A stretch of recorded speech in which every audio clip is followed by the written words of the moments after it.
So a couple of days ago, I published a video about the diagonal run-up, or almost a sideways run-up, where you end up throwing your back and butt facing the target so that you have to go fully around and the disc might end up rounding like around your body. But now you're like this, so you are prepared to throw around yourself. And this is what we call rounding. At first I thought, well, there's nothing new here because I don't see that many players do that anymore. But I still do see that. When I started, it was 2000 or 2001 when I started to play, and almost all of us thought that that's the way to throw the disc, basically. Well, you don't see professional players do that, really. But after I published it, I got shitloads of hate comments on my platform, which was really surprising because I thought there's nothing to argue about. But seems like there still is. But if we really take a look at what many professional players, like the really big bombers like Wiggins and Eagle and Albert and Alex are doing, it's pretty much a straight run-up towards the target, so that the disc is almost all the time, preferably, outside of your body, so that you don't have to go around your body. You don't have to think that you're going through your body, because that will end up late releases mostly, or early releases. It's very hard to get the disc straight on line when you are walking curved. And I'm not the only one telling this. Like, this is pretty much the norm.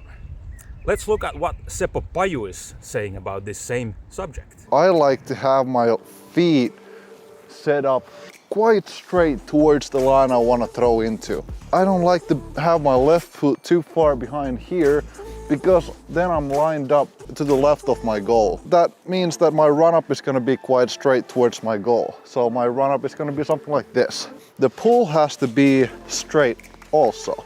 We cannot have our disc back here and we turn our torso. Our body comes in front of the pulling line. So that means that we're going to have to do rounding around our body.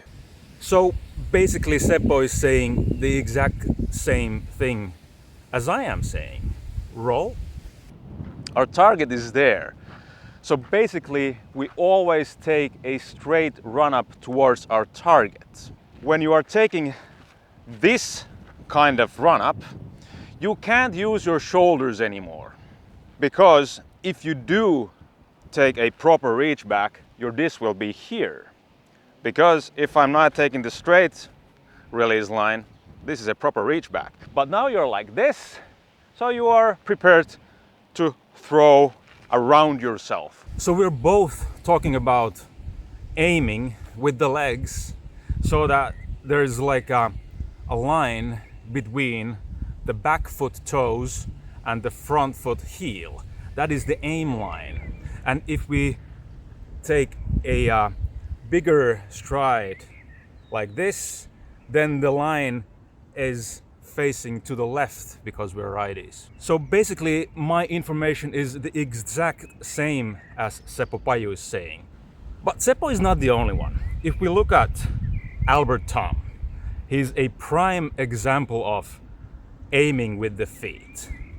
Whether he's throwing super hard or super soft, he takes the same run-up. He twists the shoulders, but not the pelvis that much. Of course you have to twist the pelvis a little bit so that you get the power from the hip rotation, of course. But this run-up is still straight. Then if we look at Eagle McMahon, also like the most powerful thrower there is, this is a hyzer shot for sure. But if he was to take a diagonal run-up, we should be seeing the disc go to the right side of the riverbank or the lake. But instead, we are seeing him throwing straight at the target, the same line he's taking his run-up. As easy as that. If we look at David Wiggins, the world record holder, well, he's normally seen throwing 360, but here he's throwing a tunnel shot, a very accurate shot. I mean, he has to hit the line perfectly. He takes the run up a little bit from the left side of the tee pad, not much, on the center. And then the last step is almost at the edge of the left side. I mean, it's not that crooked. But where do we see the disc go? Like the release line is on the left side of this very narrow gap. It's not on the right side. It's not even in the middle of the gap. He is throwing from the left side of the tee to the left side of the gap. Then we can take a look at Alex Geisinger. Like, he used to throw, and probably still throws, over 700 feet with the straight run-up.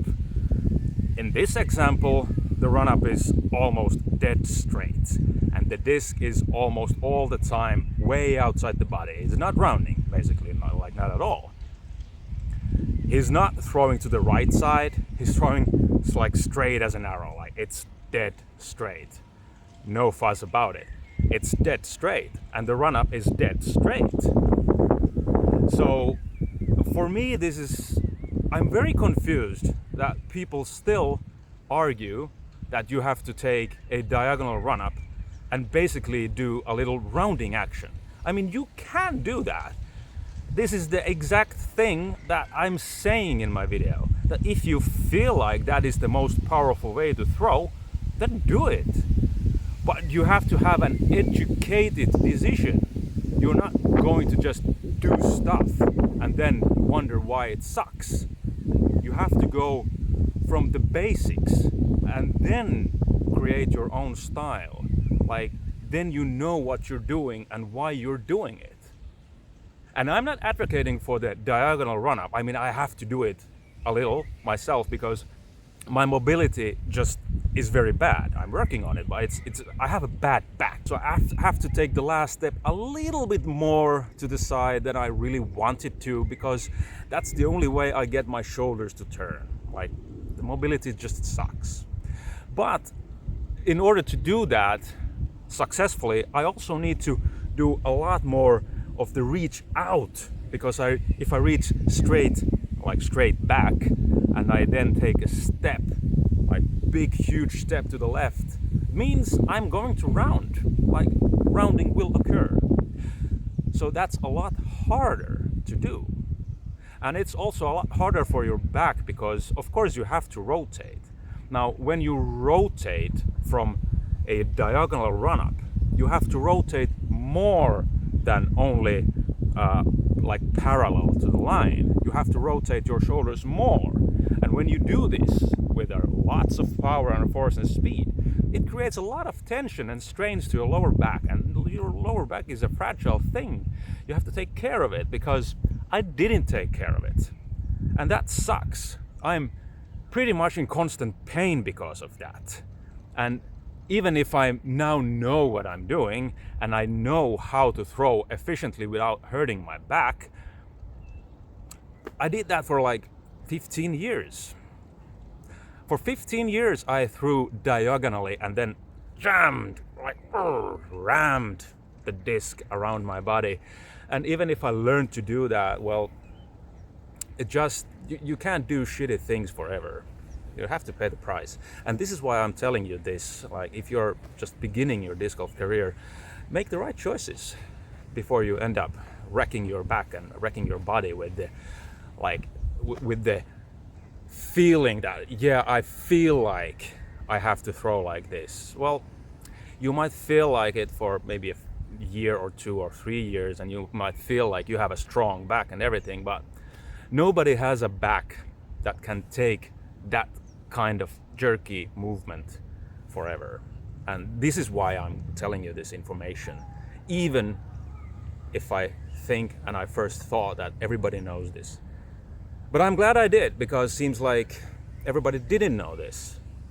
And now that you know, you can make an educated decision to not throw as I'm teaching. But I won't suggest you do.